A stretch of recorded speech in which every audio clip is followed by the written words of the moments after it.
Hello, hello, hello, folks. It is Seamus here at the Whisky Club, and I am very, very excited because I'm joined by a whiskey maker that is easy to say is a club favourite, coming from a distillery that is absolutely a club favourite. We've got master blender of the Loch Lomond distillery, Mr. Michael Henry. How are you, Michael? Very good, thanks, Seamus. Thanks for having me in today. It's an absolute pleasure, and it's not a new pleasure. We've been doing this for years and years at this point. It feels like the relationship between Loch Lomond and the Whisky Club. It's one of the longest spanning relationships in the club. I mean, how long have you been making whiskies for us? It must be what, 6, 7, 8 years? Um, yeah, I think we're up about the 8 years with yourselves, so it's been a really great partnership for us. And we've kind of we've it's great to have that over the last few years. But what's exciting for me is that we're now thinking kind of years ahead. So Yeah. we're really working closely to bring the best that we can bring you. Yeah, it's incredibly exciting for us, and that's why I've chosen the sample lab here to stream from because it feels like it's so emblematic of where we seem to be having a lot of conversations these days. For members who are watching along, hello from the Australian side and hello from the New Zealand side. It is wonderful to have you all joining us. For everyone watching along, this was the May Whiskey of the Month. We are talking about the wonderful Loch Lomond 2010 vintage Sauternes cask finish. I hope you're all cracking a dram of this. Please don't hesitate to ask questions. Michael is one of the most experienced people in the industry, and Loch Lomond is one of the most interesting distilleries in the industry. So, a perfect person to ask. But, Michael, I'm conscious there'll be quite a few members for who it is their first time seeing you speak. I was wondering if, before we get into Loch Lomond, before we get into some of that geeky distillery stuff, you could just lay up a little bit of your experience for everyone watching along. Yep. So I've been working in whiskey for probably over 30 years now. I started at Bushmills Distillery on the north coast of Ireland. I grew up near Bushmills, so I grew up about 7 miles from Bushmills Distillery. Mm. So both my dad and my granddad were Bushmills drinkers. So Bushmills was always about the house when I was growing up. Yeah, Anytime there's like friends around celebrations, bottle of Bushmills came out. So I grew up with a very kind of positive connection with whiskey. yeah. When it came to university, I studied brewing and distilling, and I asked Bushmills if I could work for them while I was studying. So Mm. that was the first distillery I worked in. So I worked there kind of Christmas, Easter, summer while I was studying at Heriot Watt. And then when I graduated, the mid 90s wasn't a great time for Irish whiskey. No. So it was very different from kind of today in the last kind of 10, 15 years. Yeah. So I went into beer and I Mm. worked at the Bass Brewery in Belfast in the Caffrey's Brewery. Mm. I worked there for a few years and then I moved across to Glasgow with Tennent's. So Tennent's is probably the most kind of iconic of Scottish beers. I think it's Um, mandatory, yes. I think even when I was with them, like Scotland was a unique market. There's no other market had a share like that or just one beer that dominated so much. Yeah. So I worked in Tennent's for a few years, and then I came to Loch Lomond in 2007. So I'm coming up on my 20 years with the distillery. Yeah. Uh, I came in as the warehouse and cooperage manager, Mm. very much an operations role. Um, Within a couple of years, I'd taken on the blending. At that time, they were very family owned by the Bullock Yeah. family. We didn't really do much in the way of single malts, but we really focused on blended whiskey. So I looked after the our own kind of high commissioner blend and the blends that we did for third parties, and that kind of went on to 2014. Um, 2014 we had a change of ownership, and the new owners came in with a real focus on single malt and kind of establishing the name Loch Lomond. Yes. That's when I was I was appointed master blender at that point. So for the last kind of 12 years, all kind of Loch Lomond expressions have kind of passed through my hands. It's incredible to think, and I'll take you right back to that distillery at the start for the second, because Bushmills is as much a whiskey club distillery as Loch Lomond is. So I think it's nice to have that synergy. And for anyone who hasn't visited Bushmills, Michael Henry is a very useful name drop in the local township still to this day. Last time I was at Bushmills, they were still celebrating you having visited for the golf, and people were still spreading stories about how much you were still a human and not quite like a celebrity, which must be very nice for a hometown boy. Yeah. I say that was definitely one of, well, so we were at Portrush last year for the golf, but definitely in 2019 we went to Portrush for the first time, and having grown up in that area, in the 1980s, there was a lot going on in Northern Ireland that meant the golf never would have happened. Yeah. So for the golf to come to Portrush in 2019, it was big for everyone who lived there. And to say that was one of my whiskey highlights, to be able to bring Loch Lomond back home and just celebrate the golf like 3 miles from where I grew up. Fantastic. And then, as you say, we travel through Scotland, and we wind up at Loch Lomond Distillery, and it's really there where obviously we see your fingerprints on things. There's a wonderful community of whiskey geeks on this side of the planet, Antipodean whiskey geeks, we'll call them, who really have a fondness for Loch Lomond, and I count myself as one of them. I coming at it kind of from this real appreciation of the spirit, but there's a real contention from a few that there's a point in time where the spirit that Loch Lomond was producing really jumps up a notch, and I imagine that was kind of aligning with your presence and perhaps your gradual intent in bringing that into a single malt. It's an incredibly complicated distillery, and I'm really keen to get into the details of it. But just from a surface level, when you were making whiskey there, did you really see it as a strategic difference as it went from being a blend focus to a malt focus? Yeah, just in the way we approached our single malts, maybe it's not the most glamorous thing to talk about, but in terms even just laying down stock, having that kind of, whiskey is different from a lot of kind of products where, we distill one day and then the whiskey sits in a warehouse for 10, 15 years before we use it. So for a company to invest in that, it takes a lot of capital to build up that stock profile. So one of the first things the new owners did was they started laying down stock so that we'd have both the capacity for growth, but also, importantly for me, consistent stock profile to work with. We invested kind of more in our cask, so we upped the amount of kind of first fill bourbons that were coming in. And importantly, we also put kind of resource into our bottling.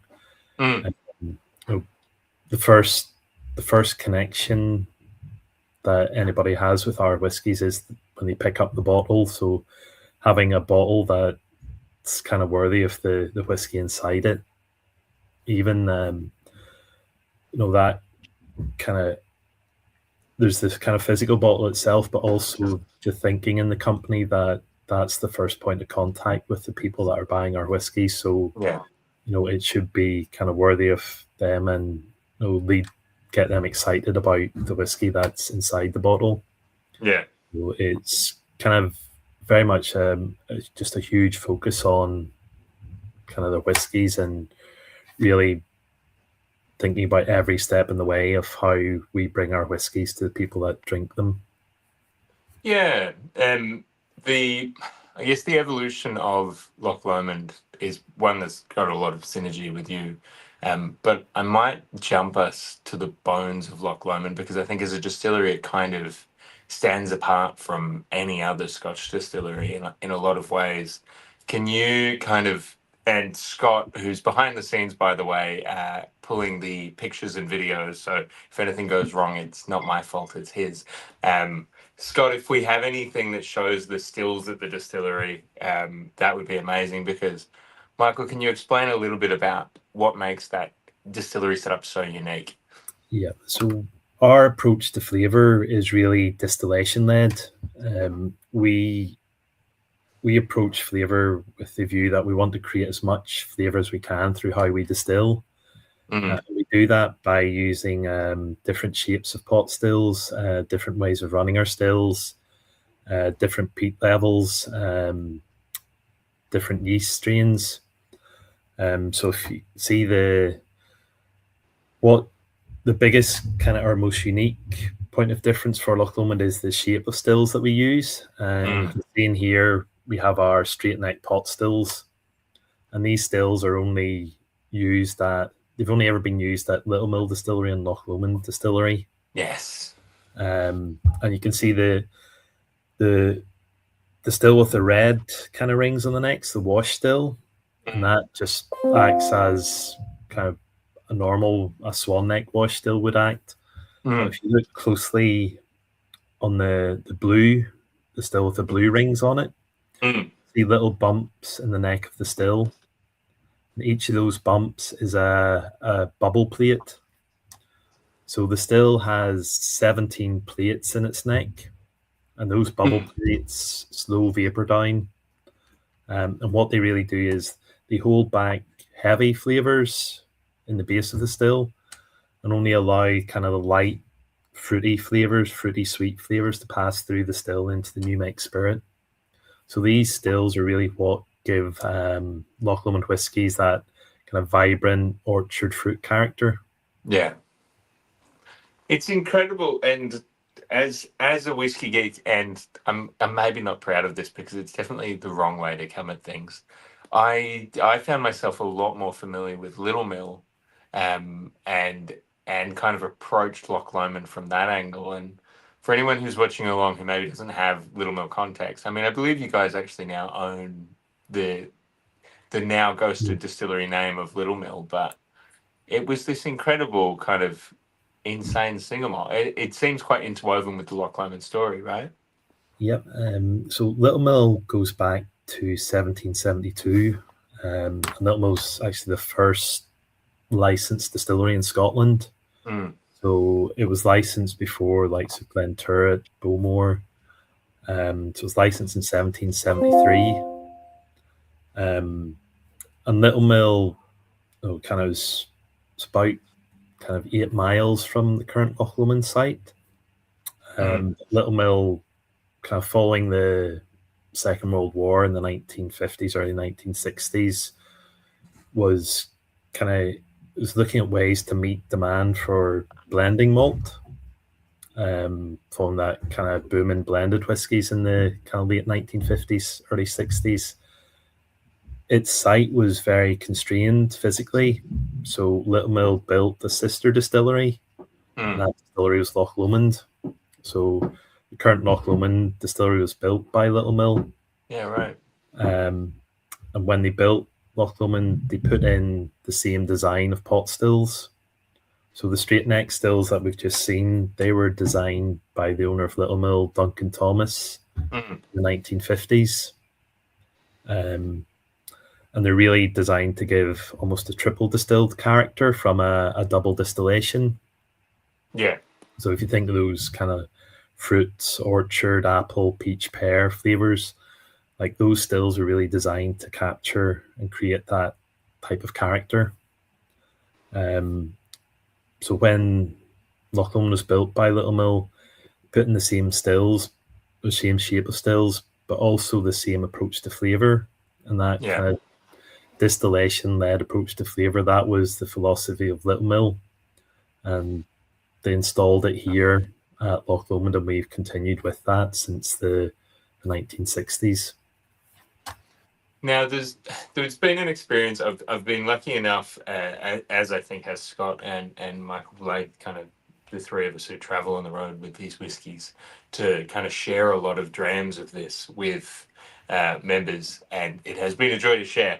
But there's been a real experience when pouring the whiskey, and I promise we will talk about the specific whiskey at some point. But of the real viscosity in the glass, and I think sometimes when you talk about orchard fruits and the likeness to triple distillation, people don't always think about weight and stickiness and oiliness in the glass. But it seems that Loch Lomond still manages to have that real viscosity that really clings to the glass as you swirl it. How are you getting a character like that? It's really we build that fruit character in right from the point of mashing. Mm, So we'll take a very slow mash. So a very like a mash cycle lasts 6 hours for us. So we take a very slow runoff, get a very clear wort. mm, That clear wort then allows very active yeast growth. When we get active yeast growth, that's when we maximize kind of ester production. mm, And the two in our kind of standard fermentation, we use a mix of distillers M and MX yeast. So we find that that combination again gives a higher ester production. And then our fermentation times are kind of 96 plus hours for Loch Lomond. yeah. So we get that kind of primary fermentation where the yeast kind of creates all the alcohol and a lot of the flavor, but then we get that secondary like lactic acid bacteria fermentation kicking in, and that helps create a lot of the kind of really mouth-watering fruits. Yeah. Again, really drives up that ester content in the wash.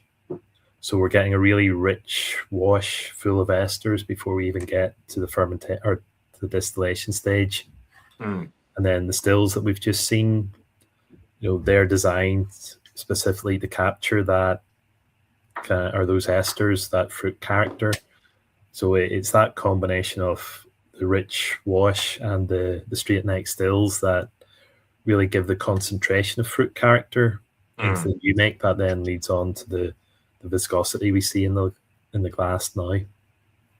There's a wonderful kind of texture in this glass that I'm very excited to explore, but it's such an interesting distillery that I cannot help but keep asking you geeky questions about it. And it seems that Loch Lomond, even though it's not the oldest distillery in Scotland, it seems to be one of the few that's carrying on a very old school tradition of you folks, of course, kind of doing it all on site. I mean, for anyone who's not had the chance to visit a cooperage in action, I think it's a pretty incredible thing. Now, you as a whiskey maker, do you get a lot of value out of having things like a grain still on site, having all the single malt stills on site, having a cooperage on site, having all your maturation on site? What does that give you and Scott? If we could play with some fire at the same time, there we go. So Nothing better than a bit of fire. The first thing that gives us is control over the flavor. All the spirit that we make or all the spirit that we use is made by ourselves. So if we want to change any flavor or improve anything, that responsibility is on us, and we have the ability to shape the spirit the way we want to. And then the second point is that once we have that spirit character the way we want it, we then have security of supply because we own or everything that we use is produced by ourselves. So we can produce as much as we need to of any particular spirit style. We have that kind of security of supply and continuity of flavor. What the cooperage allows us to do is, with our focus on distillery character, it's very important to us that the wood plays a supporting role. So all our spirit is matured in American oak. And American oak gives that kind of lovely honey sweetness, background sweetness that really allows the distillery character to shine. And having our own cooperage means that we can make sure that the wood we use is in the best possible condition. So the wood kind of it doesn't dominate the flavor, but the way we maintain it, it always has that kind of background flavor. So you'll seen the rechar machine there. Um, Mm, so after every second or third fill, we scrape the inside of every cask back to fresh oak, mm. burn it again. That burning breaks down the oak, releases sugars, and caramelizes them. So all our casks, you know, there's a they're able to give the exact amount of flavor that we want from them. And there's there's an experience that I think we're very fortunate to have when we sit in this chair with people like yourself or any whiskey maker in the industry, where we obviously get to speak to so many of you, and there's so many lessons that we learn through collaborating on releases like this. And no two whiskey makers, I think, do it exactly the same way, but we've kind of enjoyed a lot of your work with cask finishing over the years, and something that you really instilled in us as a whiskey team on this side of the planet was the value of that initial maturation and the quality of casks. So I think it's a very nice transit point for us to start talking about this. For everyone who's sat there with a dry glass going, oh, they're going to talk about the whiskey. I promise we're about to talk about the whiskey. But can you give us a bit of an example of, I mean, we've got a 14-year-old, kind of 15-year-old whiskey here in Yeah. my hands. Not all of its life was it in Sauternes. It spent some of its time in other casks. Can you kind of espouse some of the value of that and share some of the lessons you've taught the team and I with everyone watching along? Yeah. So what we're looking for with all our whiskies is balance. Um, so we've talked about the fruit character, and the fruit character we get is that kind of apple peach flavor, so quite Mm. juicy. There's also a citrus element there, so quite almost mouth watering. And the what we find is that some sweetness kind of really helps balance that and accentuate those kind of juicy fruit elements. Yeah. So with for us, um, the best way we can do that is like refill bourbon. So we're getting a very slow, steady release of sugars into the spirit as it's maturing.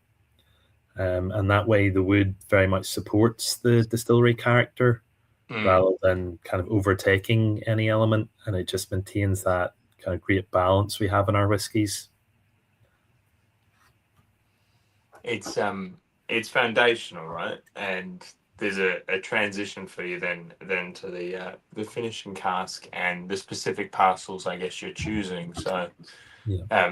to give everyone the behind the scenes a little bit, obviously years and years ago we started having meetings about what this whiskey could possibly look like, and obviously there were some indicatives and some ideas bouncing around. But once we kind of aligned on what was an amazing indicative singular cask of Sauternes, we obviously said, "All right, let's press ahead." Um, what's the next step on your side of that conversation? How are you assessing which parcel of cask is going to be moved into Sauternes, and how are you making sure that you're getting the right Sauternes cask on that afterwards? Yeah. So what Sauterne brings is like a honey sweetness. So what we want are casks that are maybe stronger in the that kind of citrus element to balance off the extra sweetness we'll get from the finishing casks. Mm. So we looked at our 2010 stock and we found kind of two parcels from March and December 2010. The spirit was distilled in our straight neck stills. With those stills, we take the spirit off from 90 to 80% Yeah. strength. So we get a new mix strength of 85, Wow. which really gives those kind of concentrated fruit flavors. We matured it in refill bourbon, so second fill bourbon, for 14 years. And probably we say we started talking about this kind of probably 2 years ahead of when we bottled. Yeah. Sauternes isn't the biggest there isn't a huge Sauterne production, which means that there's not a lot of Sauterne casks there for whiskey producers to use. No. So it can take anywhere between 6 to 12 months to actually source a good batch of Sauterne casks. When we did that, the spirit went into the Sauternes in August 24. I was in the Sauternes for nearly 12 months. Probably from after 3 months, we would have taken the first sample, 6 months, 9 months, and then month by month after that to make sure that we get that balance. What we're looking for is an influence of the Sauternes, so complementary flavors. We'll talk about the honey element. We want that to build up so that there's a definite, you can taste the Sauternes, but we don't want it then masking any of the fruit character that's there. Yeah. So that way, we're getting that kind of just that right balance. You can still taste the fruit and what makes it a Loch Lomond whiskey. Yeah. And those Sauternes then adding just enough so that you're really complementing the flavor of the spirit, and the finishing cask is doing its job. It's there very much to support the distillery character. And we've talked about around the dram enough, and after 27 minutes, goodness me, the members are very patient. But I just get so excited by this distillery. Michael, bringing all of that together, bringing all of that whiskey making together, can you tell us about the final product and hopefully that you're happy with in this glass? Yeah, well, I think Sauterne is kind of, say, my favorite finishing cask to work with. So I'm delighted to be sharing this with you today. Just what you get in the nose, really that honey sweetness coming through. There's a kind of lemon sharpness, just a citrus edge to it. And green apple, peach, like those orchard fruits.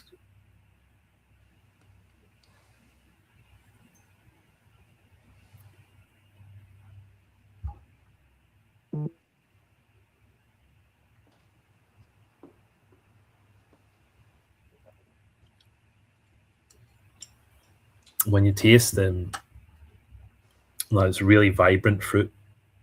There's apple, pear, that citrus, quite lively on your tongue. Yeah. And then you get that kind of long, almost buttery finish with it. It really builds on Loch Lomond's character, though. It feels like quintessential Loch Lomond, right? It's got that bright fruit. It's got that wonderful twist of, I don't know if the word's heather or a lactic note. There's just something creamy and a little bit richer in the back. It's the kind of whiskey that I haven't been able to put down through this whole tasting, I have to be honest, which means I get to make my favourite sound in the world.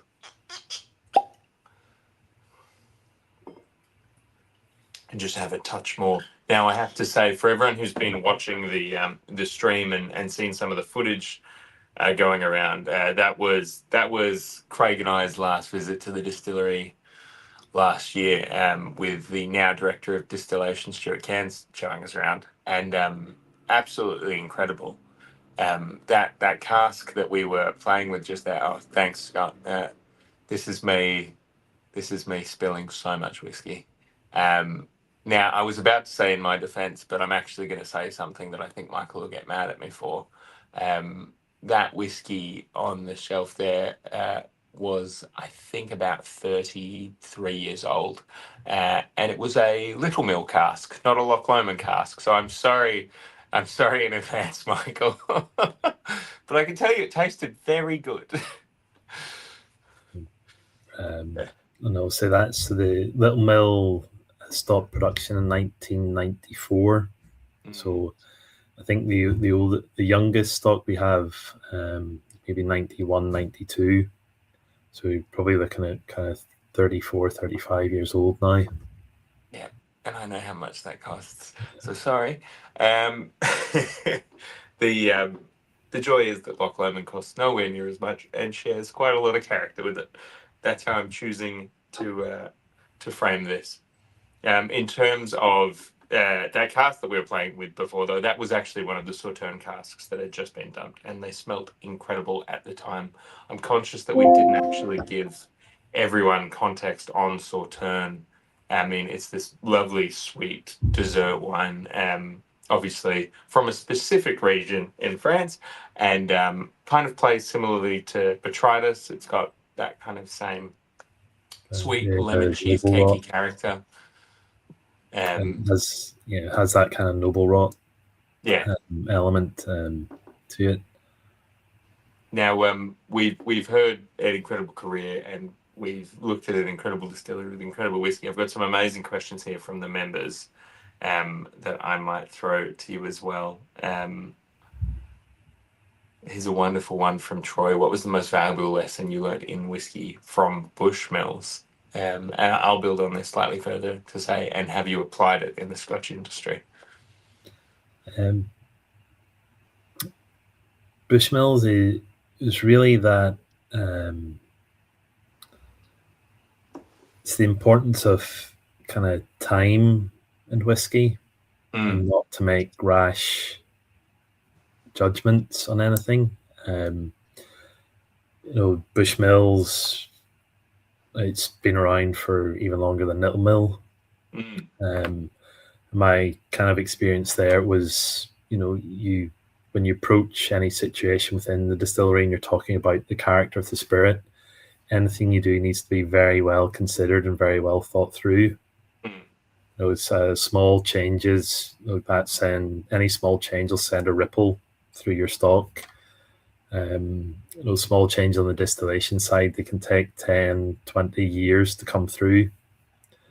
So anything you do with the spirit needs to be very well thought out and well justified. And that's that's the same approach I have at Loch Lomond. Yeah. So when anybody talks about changing anything in the process, I'm very much, well, let's sit down and think this through. Let's understand why we're doing it, what the possible changes are, and what ways that can impact our spirit. Yeah. Now, you say all that, but I also know that you folks are responsible for some of the wildest whiskey experiments I've ever heard about in the industry. And I don't mean wild in a unprecedented way, but more in a historic way. I think you've reached into avenues that I've never seen anyone reach into before, including making your staff clean oats out of a brewing vessel, which sounds awful, but would have yielded some very, very interesting whiskey. Now, it lets me move to a question from Anthony, which I feel like has to be a plant question because it's the kind of question I would have asked, but he's often responsible for asking my favorite questions, which is, with all the still types, how many still types can you combine? How many styles can you theoretically produce? Now, Anthony clearly hasn't visited your distillery lab to see all the spirit styles, but for everyone who hasn't as well, can you please share the insane level of new max that you can produce? Okay, so we have three. So we have the two shapes of pot stills. So the swan neck stills we operate in just the standard way. So we operate them with one kind of spirit cut from like 73 to 68, giving a new make strength of 70. And then for the straight neck stills, we operate those in two different ways. For 2 weeks, we run on a high strength cut. So we take the spirit from 90 to 80%, giving a new make of 85. And then for the third week, every spirit run we do, we operate on a wider cut from 90 down to 65% strength. 55% strength, giving a new make of 65. So that gives us three styles of unpeated spirit. And then when we do a peated production, We do peated for 2 to 3 months a year, and we do heavily peated and medium peated. So that gives us three. So for each kind of setup, we have unpeated, medium peated, and spirit, heavily peated spirit. So that gives us just about 9 standard spirit styles. When it comes to combining those in an expression, I'd probably use up to 4 at any one time. 2 or 3 unpeated, and then 1 or 2 peated styles. Sometimes, so for likes of our core range, the 12-year-old perfectly balanced, the 18-year-old are both the 3 unpeated styles and then 1 peated style. For kind of the open golf that we do a no edge expression, and every year that we do a different release for that, and we use just straight neck spirit for that. So we use 3 styles of spirit from our straight neck stills. So the 2 unpeated and 1 peated style. That whiskey is also delicious. I happen to have a bottle on the lab shelf behind me. So it's really about the swan neck style gives kind of the fullest body, so it brings the most weight, and it gives like a floral fruity character. The straight neck still at the wide spirit cut with the New Mex strength of 65, that gives more medium bodied spirit and kind of apple and lemon flavors. And then the straight neck still, the high cut, that brings our kind of really peach pear flavors with kind of lime or kind of orange, sometimes orange citrus notes. So it's really, whenever we look at a new expression or release, it's what flavors do we want to bring or what side do we want to show, and then we start looking at the different types of spirit style that we'll put into it. Yeah, absolutely. But I think that there's so much scope for experimentation and so much scope for exciting whiskies. And with that, I'm going to tease something. Not too much though, Michael, otherwise we'll give it all away. But before I do, I should say for any Australian members watching along, definitely, and I think for any New Zealand members watching along, although someone in the background is double checking for me, we do have a rare stash of leftover bottles of this Loch Lomond. It doesn't happen very often that we have any bottles of a whiskey of the month left over. So we're quite happy to for the tasting today. So for anyone who is going, oh my God, this is the best whiskey I've ever had, I need to get more. One, you're thinking the same thing I do. I only managed to get one for myself as well, so I think I need a second one. And 2, they're live right now. Now, Michael, we were talking about experimenting with spirit, and at the start of this tasting, you did tease that we're now kind of planning 3, 4, 5 years out with some of our big ideas. The next whiskey of the month is something that I'll personally frame up my experience with this style of whiskey, and then I'll let you decide how much we talk about the actual style of whiskey that we may definitely be releasing. My personal experience is a little bit silly. So years and years ago, I was visiting Ardnamurchan Distillery, obviously good friends of the club, and I imagine good peers of yours as well. And Ardnamurchan Distillery is so in the middle of nowhere that one has to drive about 7 hours from any civilization to get out to the distillery. And that means if you go out and have a whiskey, you're staying the night. So we were staying the night with the distilling staff, with Connell, the commercial and kind of whiskey making manager, and that meant we got to tuck into some of their staff drams, and they had on their staff dram shelf this experimental single cask from the Loch Lomond distillery, and it was, again, I'm not going to say what the experiment was, but Michael, you know which experiment I'm referring to. it was this incredible. I think it was 10 years old at the time. Um, this incredible whiskey. I'd never tasted anything like it. We took a bottle of it out, sat at the end of the pier, and we didn't come back to the bunkhouse until the bottle was empty. One of the coolest whiskey experiences ever, and one of the coolest whiskeys I've ever had. Cut to months, maybe years later, speaking to Michael and asking very sheepishly whether there was another cask of this available. And you very kindly told us, while there wasn't any of that specific experiment available, you'd done an even wilder experiment in the same vein.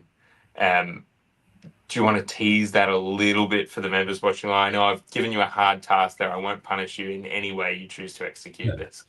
The first thing I'd say is that, when we experiment, we don't have a micro distillery to work with. So our experiment is a full scale run. So an experiment for us is generally about 8 to 10 mashes and gives us anywhere in the region of 15,000 LA to 30,000 LA. So that's trying to work that out into bottles, but it's probably 30,000 bottles worth of spirit plus. So going back to what I said about, anything we do has to be very well thought out. And for us, the biggest source of flavor that we have is our yeast. So we've looked at different types of yeast, and we found one style that is particularly successful with us. I don't know if you want me to say it or. No, I won't stop you. Go for it. So about 2005. So we talk about spirit development. It's a 10, 20 year to bring something out. So 2005, we started looking at wine yeast, and we tried about 8 different strains of wine yeast. The big thing with wine yeast is that wine yeast are used to growing on the sugars found in grapes, so they don't always grow well on the sugars you get from barley. So the first thing you have to do is find the yeast strain that grows well on barley sugars, then have to find out how to get the best fermentation out of that to create the most flavor. You then have to set your stills up to capture the flavor you're creating. So that took us about kind of 4 or 5 years of doing an annual wine yeast production. We were happy with the strain we were using and the distillation process to give us the best flavor from that. So we've now been kind of quietly distilling away kind of once a year an annual wine yeast production. So we're very excited about kind of working with our really most trusted partners to kind of bring that out. Absolutely. I think that's enough of a tease. But for any of the members watching along, I think fermentation experimentation is something that maybe doesn't get as exciting as cask experimentation often in our industry, but that's absolutely where we're headed. So I'm very, very giddy. For everyone watching along, I enormously appreciate it. It's always good to do these. We've got, of course, little prizes for all the members who have been asking questions and saying good day. So Carol Redmond in Australia, the MX team will be in touch. They've got a wonderful little surprise for you. And in New Zealand, the team's just sent me a wonderful Jacob Mason. Cheers to you for watching along as well. In both Australia and New Zealand, you're going to see more and more virtual tastings, more and more g'days from me or hellos from Craig or kia oras from someone in New Zealand who'd be popping up. So we're very excited to be doing more stuff. Michael, thank you so much for joining us for this tasting. It's always a delight to catch up with you. Feel like I never leave one of our conversations without having learned something. For everyone else watching along, I believe we've got another tasting next week with the wonderful folks at Sullivan's Cove. that'll be a heap of fun. That was an incredible whiskey to work on. And of course, we're going live with the Glenlivet in a couple of weeks' time, which I will briefly spruik. I'm sorry, Michael, but the Glenlivet team make an incredible dram. Um, they really pushed the boat out for this one. Cask strength, full maturation in first full American oak, and 14 years of age. It kind of reminds me of the original 2006 releases of Nadura, in all of the best ways. So we're very excited to be the first time the Glenlivet has ever done a collaboration for anyone. For all you whiskey collectors, it's a pretty big feather in our cap, and I think it'll be a pretty big feather in your collection. But Michael, once again, thank you so much for watching, for joining me, and members, thank you so much for watching along. Massive cheers. Cheers, Seamus, and thanks for having us in today.